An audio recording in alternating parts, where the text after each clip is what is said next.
everybody, and welcome to this week's episode of the Purpose and Profit Sisterhood podcast. And I have the fabulous, the one, the only, the most amazing Jumpstart Your Business coach, Katrina Sawa, with me. Hi, Katrina, welcome. Hi, Jeanette. Thanks. And I think I am the one and only. Like, I don't think there's another Katrina Sawa. But there's also, I don't think, another Jumpstart Your Biz coach either, because you've got that branding down pat. I tell you, speaking of branding, congrats on the fact that you are all over. Like when I put in your name, you come up all over everywhere, and your beautiful little smile is everywhere. You dominate that first page. So that took a lot of work. So congratulations on that. Thank you. It did. And some longevity too. So where are you currently in the world? I'm in Northern California by Sacramento.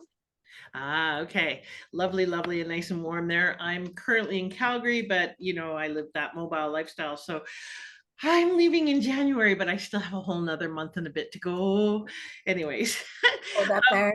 So it's not that warm here, by the way. It's like 33 degrees this morning, and it'll be 59 today, I think. Yes. Well, not that warm, but warmer than here, that's for sure. Yeah. So tell us a little bit. I'm going to read your official bio, then we're going to find out the juicy behind the scene tidbits that no one knows about you and no one would guess by reading your website, because that's way more interesting than the official stuff. Then I would love to hear your why you do what you do, not what you do, but why it matters to you, because you have been at it a long time. And so I really want to find out what keeps you going when it's not all that easy to keep going. So I'll tell you the official bio here. Katrina Sawa is an international award-winning speaker, 13-time international best-selling author with 22 books. And she's known as the Jumpstart Your Business Coach because she helps entrepreneurs to make a lot more money doing what they love. Katrina is passionate about finding the holes and opportunities for business owners to monetize more of what they're doing and systemize and automate more too, so that they can work less and make more. Katrina is also the CEO of Jumpstart Publishing, where she helps 30 to 50 authors every year become bestsellers. So that's a very nice accomplishment, and 22 books. Holy shit. There is definitely no grass growing under your feet. Okay, so aside from being very prolific, what would people not guess about you or know about you unless they knew you really, really well? Well, they do wonder how I get all this stuff done. And I must say, the biggest secret, it's not really a secret because I share it, is that I'm super organized, and I'm down to the files in my inbox and my computer, and how I name things, like how I name like downloads, and where I put them and how I put them, so I don't have to go looking for them later. How I organize my web pages. I have over 250 web pages on the Jumpstart Your Biz Now site, and I have certain naming strategies, and my team knows them. And so that's one thing that I think really makes a huge difference in getting more stuff done on a regular basis, is that kind of detail. I can go big picture with people, and I can go nitty gritty. Okay, do this and put this here and da based on what you're trying to accomplish. Wow. Okay. And were you always really organized? And as a kid, were you like super? Yes. It was, although I didn't always make my bed as a kid, and I have a teenager now who never makes her bed. So, and there's stuff everywhere, frankly, but like my house, I know some people redecorate, but I find this thing that goes here and it stays there forever. Like I never swap it out. I'm just like, no, this is the perfect thing. Why would I put something different there? Like, I was like, that's just where it goes. And so things have places where they go, and it saves me money from buying new things all the time. I literally have the same dining room table from 1997. Now it's in a lot of bad shape just because I've had a kid who scrapes things and stuff, but it matches the kitchen that we have. We moved 5 years ago. Why would I change it? I mean, I'll just put a tablecloth over it if someone's coming over and it looks like crap. I don't know. Like, those are the things. Like, okay, so does that mean that you're not really good with change? You don't like change a lot? Because you are a very I know, you'd think I didn't like change for the longest time. That was one of the hardest things to overcome as an entrepreneur, for sure. I would change, mentors and things, but they would want me to, change my website or change the brand. Maybe you should do this now. Maybe just focus on one thing. And I'm like, no. And so it was hard for me to take advice from mentors because I let my stubbornness and ego get in the way. So that was something I had to overcome, but I'm much more open to change now, especially after the pandemic. I mean, marketplace has changed. We have to be open to change. We have to be trying different things and innovating and things like that. So yeah, that's good observation.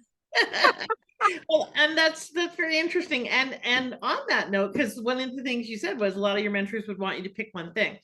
And you are, I think, like me, one of the quintessential scanners versus delvers. That's a word from Barbara Scher's book, Refuse to Choose. Scanners used to be called Renaissance people. We like to start things. We learn how to finish them, but we tend to like to start things and kickstart things and so forth. Delvers, like, they have one area of interest and they go deep. If you tell them to multitask, then their butt goes tight. If you tell a scanner to pick one thing and focus on it, then their butt goes tight, right? And so you seem like probably a very focused and disciplined scanner. Is that sound like an accurate description? Totally, 100%. Yeah. I mean, I can focus on one thing for a little while, but yes, I need a variety of things. Yeah. And we used to be called Renaissance people, and then we got called flaky because, in the Industrial Revolution, everyone was supposed to specialize. But now I think we should bring back Renaissance women, because I think that's a better fit. So when you're working with authors, on that note, we'll get to books here shortly, but many entrepreneurs are scanners. That's part of why we're entrepreneurs.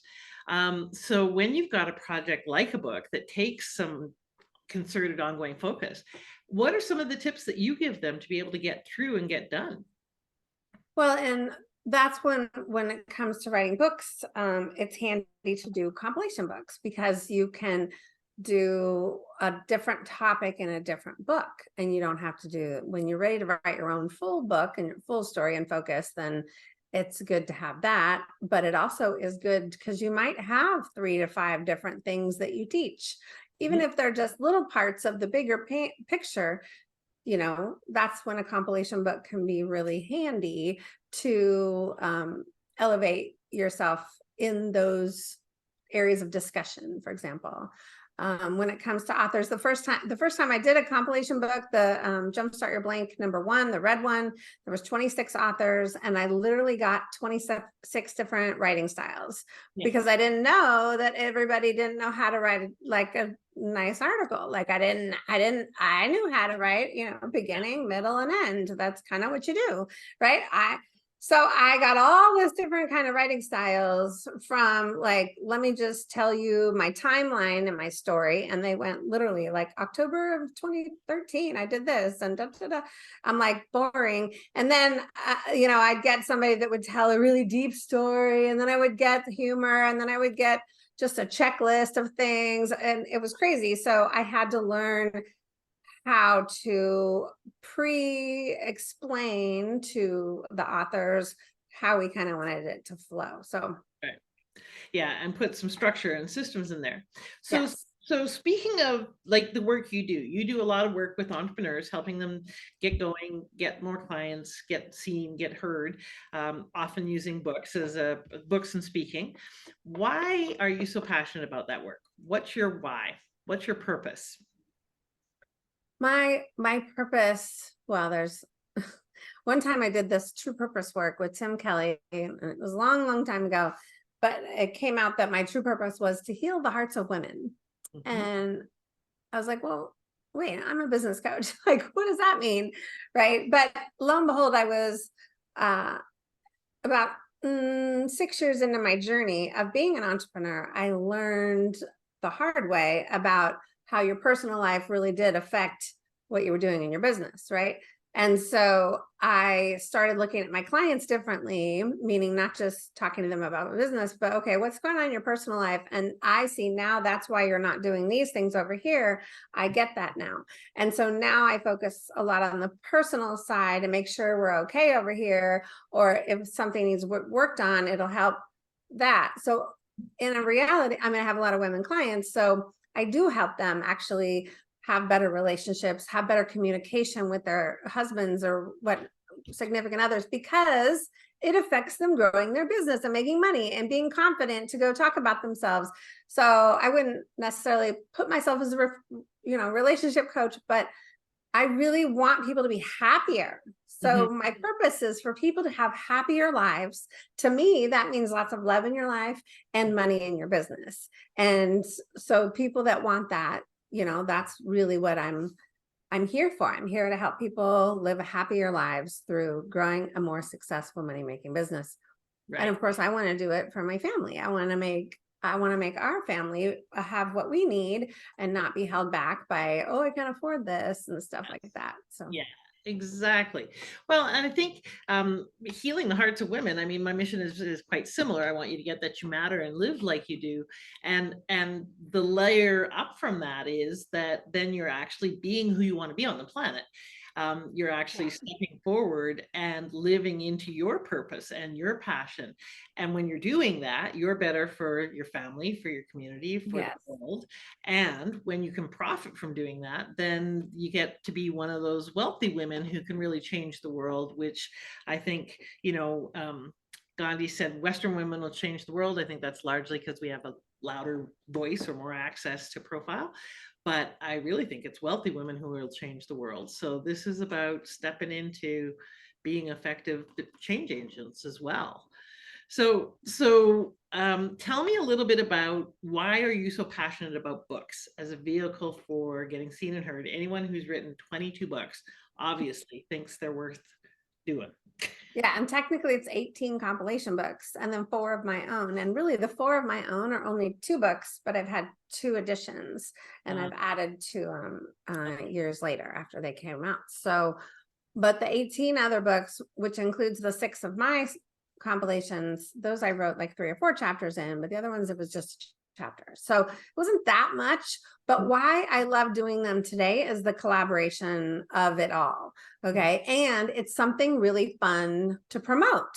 So like promoting a group program that costs $4,000 is not that fun when you're putting it on social media and people aren't buying, right? Like, and you have to have all these other things to have to sell it into the program. When you promote a book launch for 99 cents on Amazon, everybody buys, everybody cheers you on. It's awesome. It's fun.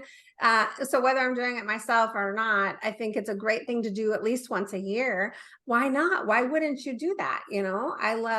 I mean, I don't even know. Like, and then you got to design your Zoom room for credibility, looking your best, putting your best foot forward, having just showcasing your stuff. And I can't tell you how many people I've talked to on Zoom calls who said they had books. And I said, well, why isn't it around you? Why can't we see it? Right? At the very least, put it in a thing and behind you. But I don't really like the virtual screens as much. I think, you're traveling, so it's different. But when you're in your office, you need to have a space. So. Yeah, absolutely. I agree wholeheartedly. Okay, so what would you say in terms of, because I know lots and lots of people, myself included, are in compilation books, but they don't actually take advantage of it. Like they may then get to say they're a best-selling author, which is, kind of, it is true in a way. But tell me what's a better way to actually help your business with a compilation book? What's the best way to help your business? Well, is to actually show up and meet the authors. I mean, you have to be in the books where whoever's hosting the book needs to be a good marketer, first of all. So make sure you pick the right books, okay? Because there's plenty of opportunities out there to be in compilation books. Make sure you're picking the books that have good audiences, that are good marketers, and they'll attract a minimum of 10, maybe 20 people, because those are your collaborative partners. And a lot of times people that are in books with you you could do joint ventures together. You could do a webinar together. You could do lives like this together. I know this is a podcast, but you could do something like this with another complementary business professional, right?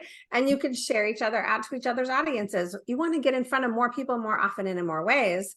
This is one way to do it. But you may not have met any of those people other than being in a compilation book. So that's collaborate. You've got to be assertive with those opportunities and go after and create them. They're not just going to fall in your lap, right? Exactly. And yeah, and then you got to bring the books. You got to bring the books. You got to use the books. You got to do a sale on the books. You got to put them in swag bags when you go to events. You have to do something with. You have to showcase them. Some people, we don't even know they have a book, and they have a book, and because they're not showing it. Yes, absolutely. I love the phrase "be assertive with the opportunity," because I think that that's actually what's really required to capitalize on books. What's another way that you help your authors capitalize on their books? What are some ways that they let's talk about repurposing the content to start with. So what's another way that they can get value from what they've written? Yeah, well, if it's a compilation book, you can take that chapter and put it into a blog post, I suppose. I mean, you kind of want to get people to buy the book though, because then they're going on your list, but you can break it up into other content, video content, other posts. You can do a workshop usually around whatever you put in there. It depends on what kind of compilation book, because some are more your story, some are more your strategy. There's a whole marketing checkbook list I know we're going to give away on my website. It's a big marketing checklist. So if you really want to know what to do with your books, I don't care what kind of book, you want to get that, because I was trying to pull it up because you asked me the question. I'm like, I don't know what's in it. I know, it's like kind of like water to a fish. And well, tell me, you just mentioned something really important. You said make sure that you get them on your list. I think people often think that the book is the end as opposed to a means to an end. And really, the book is, yes, it can drive some revenue, but really, truly, it's for growing your influence. And that includes growing your list. So is there any kind of interesting giveaways or things that you have done with your books to grow your list substantially besides the initial promo, the bestseller campaigns? Yeah, I mean, one of the things I like to do to get mailing addresses, because most people just focus on email addresses in their list, which I think is a shame. And in this day and age, you need to get phone numbers and mailing addresses, and you need to call people, and you need to send them something in the mail. Because when you have the right address, you can actually get, note cards in the mail. I just bought some new note cards, right? And well, you got to get stuff in the mail. You have postcards. You got to send stuff in the mail. And because that will get opened. You can't guarantee emails will get opened these days. And many times they fall in spam or trash. And if someone has a Yahoo or a Gmail, you can't even find those spam or trash messages. Like if I'm in my Mac mail or in Outlook, you can actually at least see your spam box, and it's, and you can find stuff, but you can't find it in Gmail. And so many people are using Gmail. Yeah, So exactly. I didn't know that was an issue. I'm glad I'm not using Gmail. So tell us about some other ways to monetize books besides selling them, doing some compilation or doing some collaborations. What are some other ways that you've monetized your books? well, I put them as bonuses to other trainings or programs, or if you do a webinar, say book a call with me and I'll get a copy. I'll give you a copy of my book if you book a call with me, because everybody you want to book calls, right? If you're going to sell into a higher end thing. So the goal is to get them from the free thing to the call. The goal is to get the mailing address. If you want to sell more books, I mean, you can reach out. I mean, there's organizations and conferences that, maybe you can either be an exhibitor at, a speaker at, or that might be interested in your book, depending on what it is. And they'll buy books for the whole audience. It just depends on what the book is. I have a client who did a children's book. So we're going into schools and libraries and, what other places, where are parents, where are some of the small parents? And there's Facebook groups out there that would buy, that have parents in them with small kids, right? It'd be perfect for the book. So, maybe she could do a contest in there and give 10 of them away. And then the other 100 people can buy, so there's lots of different things that you can do if you're creative. Yes, being creative is really the key. So, one of the things that daunts a lot of people is that it's so much work to write a book or even a chapter. What are some ways that you help them get it done faster, easily, more easily? Right. Well, the chapter, I mean, that's easy because I usually, in my books, it's about the strategy, a little bit about story, little, and then some of your tips, and then a call to action. So I can usually pull that out of somebody in like 5 or 10 minutes, and then, okay, write about this, go. Right. And then they have an outline. If it's the full book, then we have to think about what the result is that they want. The problem I see when people are writing their full book, they think it's going to be their only book. Okay. So when they're writing their first book and they're thinking, oh, I'm going to write my book.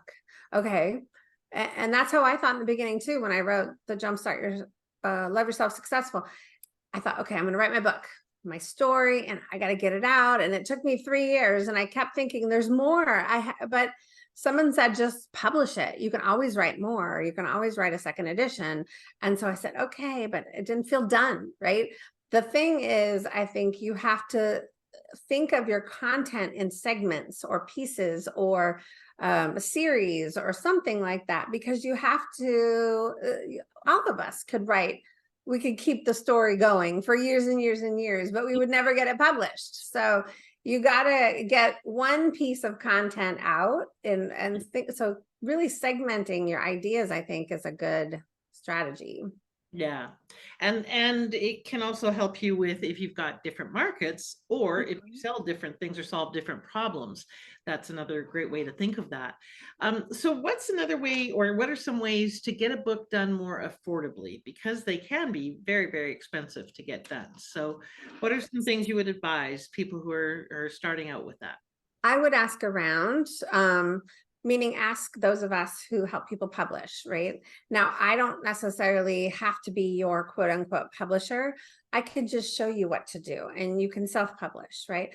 But you want to ask more people like me, like ask at least 4 or 5 people that help people publish books in one way or the other, either help write them or help edit or help publish or help launch or help market the books, because all of us are going to have some connections for, I mean, you need to buy 3 things. Other than an ISBN number, you need an editor, a book cover designer, and or the inside layout person, right? That's what you need.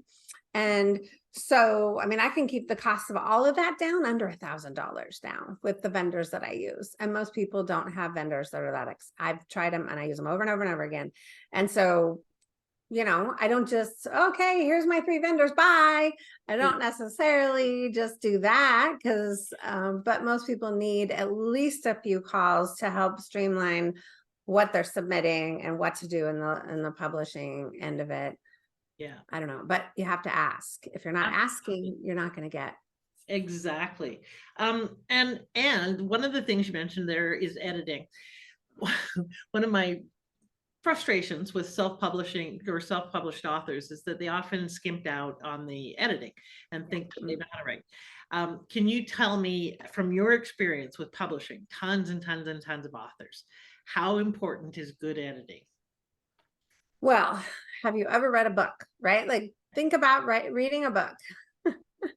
If you've read a book and go, I wonder what they're trying to say there, or this shouldn't be that, or that's a misspelling, or you're judging, right? And so do you want people judging your book? And then they're going to judge what you do for a living in your business. And if you're good enough, if you have errors or if you don't make sense. So it's like, no, I mean, no, yeah, I don't care if you have an editing background, you still need a different set of eyeballs on your content.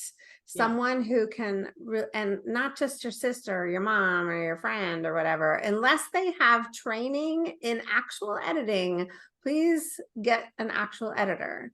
Like you should not skimp on that. Yeah. And it really can hurt you to spend all this time, money, and effort in creating a book that is not well written. It undermines your credibility rather than establishing credibility. So don't shoot yourself in the foot with that. Same thing goes for the cover though, too, because I Mhm. just saw, so there was a gal that I published her first compilation book a year and a half ago, and it looks beautiful because we did use my vendors and I helped her and all that. And then she tried to she created a corresponding journal / workbook to go with the book. I could tell she did the cover on Canva because it was only the front and it didn't wrap around, right? And it was not the right size. And then she just put a background color and then she barely put any text on the back. I'm like, it looked so self-done. I was like, why? And it wasn't even the same color scheme as the book that it's supposed to go with. Yeah. Completely different color. I'm like, oh my God.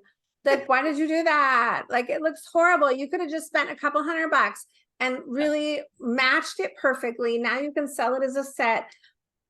Yeah. I Exactly. don't And do that.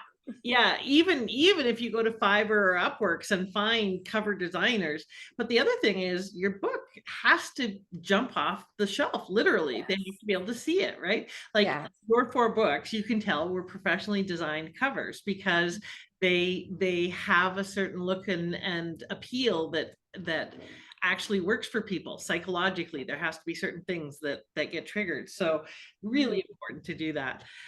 What's one other mistake that you see that a lot of entrepreneurs make when it comes to using books to get themselves be seen and heard and so forth? What are 1 or 2 mistakes that they often make? They forget to put sales pages and additional things inside the manuscript. Yeah. 98% of the time. But, luckily, if they come to me early on before they go to print, then I can catch it because we can look. I force people. Oh, they say the manuscript's done. It's all done. I've already got it edited. I just need the cover. No, no, no. Let me see the manuscript and let me see what you're trying to do. Because every single time I have done that, we've added 5 to 10 pages of really critical sales and marketing stuff that didn't look sales and marketing, but it was there because you never know who's going to have this book. They may not buy it from you. They may get it from a friend, or it may sometimes I leave my books in airport bookstores. I don't, I'm not in there technically, but I will leave one in the bookstore. It's called reverse shoplifting, right? Yeah. With, and so who knows who's going to get that, but if I better have some stuff in there for them to get on the list and want to get more. So yeah. That's funny. I love that. Reverse shoplifting. That's very smart. And I have to give credit to Craig as well. He's the one that made that up. He's a great marketer. Oh, that's very funny. And it's kind of interesting because when they go to take it up to the cashier, there's no pricing or anything. So they and I wish I could be a fly on the wall to see what happens. I'm sure the cashier said, oh, okay, well, there's a price on the back. I'll just manually enter it in, and then they sell them the book. And it's not about the money. It's just like, I just wonder where those books are today. Cause nobody's told me that I got your book at the bookstore in San Antonio or whatever. Like, I don't know. That's awesome. I love that. And so when you say sales and marketing pages, because I think this is really, really important, it amazes me how many people create lead magnets or content or books and don't put contact information in it. So people can't get a hold of them. But when you say sales and marketing pages, what kinds of things are you talking about?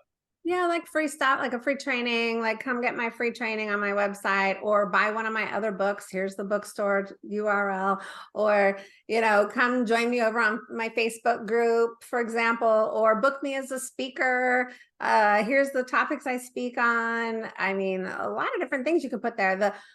Another mistake is that you'll also put lots of links. You can't put like kajabi.com /something-something-something-something.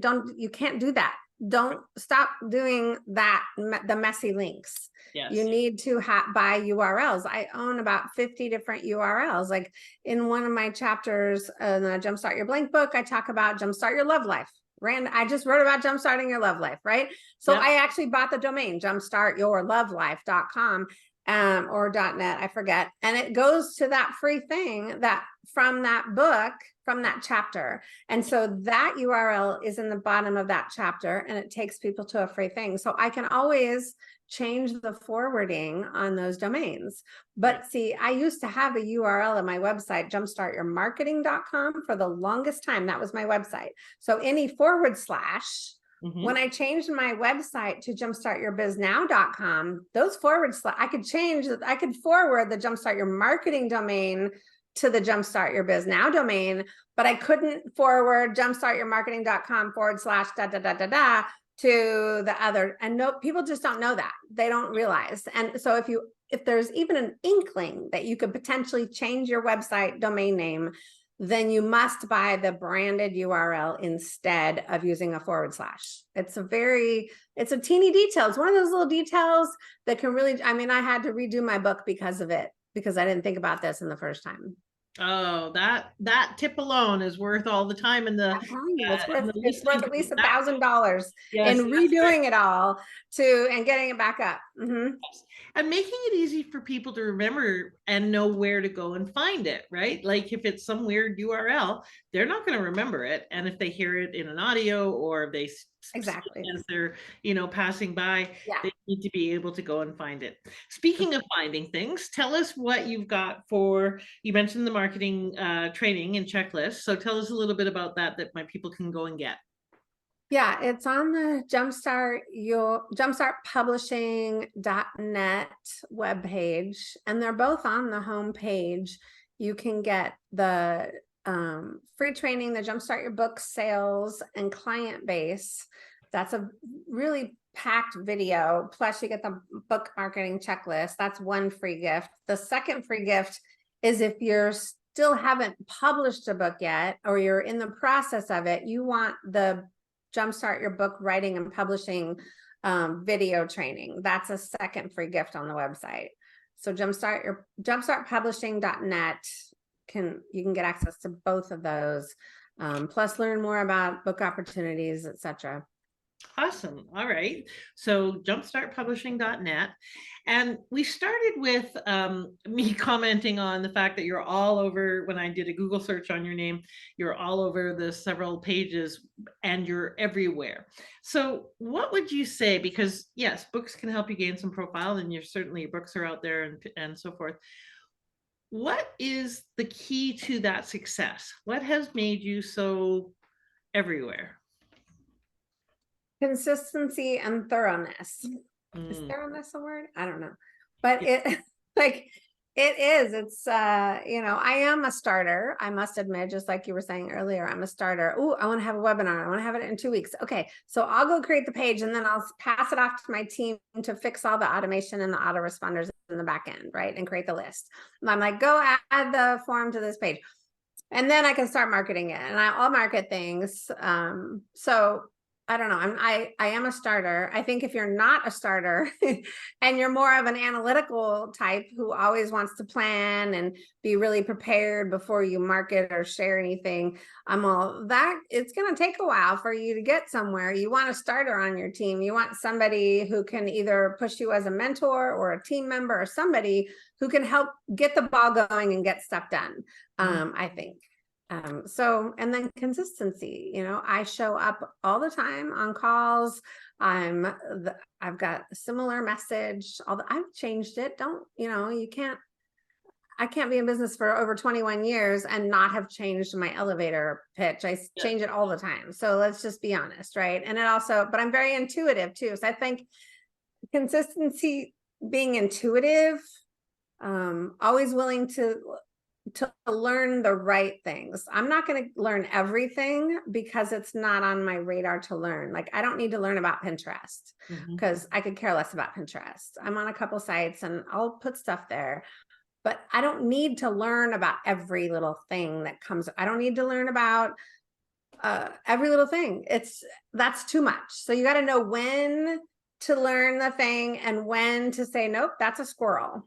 Yes. So I'm getting good at that. Determining. Well, and squirrels are scanners, biggest nemesis is like, oh, bright shining things and so forth. It can be a real distraction. So you're right. What works and what's the strategic things to focus on? There's so many things I want to ask you. I do want to squeeze in one more question. What have you found in terms of the beneficial role that media plays around book publishing? Or do you bother with that? Like, do you put out press releases? Do you do any kind of media stuff or not? besides podcasts and so on? Yeah, I used to do a lot more media and publicity and get on local TV stations. I've been on my local TV stations, a few of them, probably at least 18 times I've been on TV. And then I kind of lost because I got the credibility, right? So I've been on TV. Okay, great. It's on my website. Okay, great. Done. And then, 10 years later, I'm like, I probably need some newer, updated media. So it is good to do that. But so initially, for sure, because it's good to put those media interviews on your website because it makes you look better, right? It gives you more authority, gives you more credibility. So 100%. Now, I find that you don't have to have a press release, so to speak, just to contact the local producer of the local morning show on TV. You just got to know where to look and where to search and who to ask and what to say. So it literally could take you 10 minutes to submit a quick little idea to the media. And it could take a day or two for them to go, sounds good, come on in on Wednesday, right? I mean, I had that happen for many clients. When we actually focus on those things, we can make them happen. So media is good. I think being in published magazines, articles, there's still magazines that are printed, you guys, and look in your local area, right? I've been printed in some local magazines. Most of them are online these days because they're trying to save money or they don't think people are reading them, but I like having a print copy too. Putting content on other people's blogs and, things like that is still media technically. Radio, I haven't really cracked radio. I think they want you to pay mostly, but some of those ad spaces are very inexpensive. I used to be in advertising sales, so I know a lot about that kind of stuff too. Awesome. All right. Well, so again, just as a reminder, go to jumpstartpublishing.net and you'll get lots of information. You'll get that marketing training and checklist. It's really valuable, as well as other resources. Katrina is a wealth of resources. There's no shortage of information that she can give you and provide. What's one last thing you'd like to leave everyone with? Well, I think you got to join Jeanette's Bodacity because we have to have sisterhood. I've been in a lot of women's organizations, and for you men, I know you need it too. My husband's actually in a dad's group, and for entrepreneurs and dads. And I think it's really important to be in community, so much so that I've been in lots of virtual communities, but I haven't had a lot of good sisterhood here locally in Northern California. We have some, but they're like 2-hour drives. So I'm actually starting a group here. And so whether you join, you got to join something. You got to find your tribe. You might need more than one tribe. Please make sure you have that sisterhood or that brotherhood and that positive mindset group of people that you hang out with more often, because that's what fuels us, and get rid of the toxic people who hold you back and naysay and all that kind of stuff. So really surround yourself in the right communities, and you need it more often than you think, probably. Yeah, absolutely. And one of the things you're really good at is being engaged in the communities you're in, because it's one thing to join. It's another thing to actually be in community. So you got to engage and give and receive and connect and so forth. And Katrina is like the quintessential kind of networker, connector, and great member of a community. So be like that. All right. Thank you so much for being here, Katrina. I appreciate it. I know you're super busy, and I really appreciate you sharing your wisdom and expertise and enthusiasm for people getting seen and heard, and for healing women's hearts. I think that's a beautiful purpose. Have a great day, everybody. Be bodacious. Go check out that checklist, and more importantly, do one thing to work towards getting that dream off the shelf and into reality. So book a call with Katrina or do something that's going to move you forward. Have a great week. Talk to you soon. Bye-bye for now.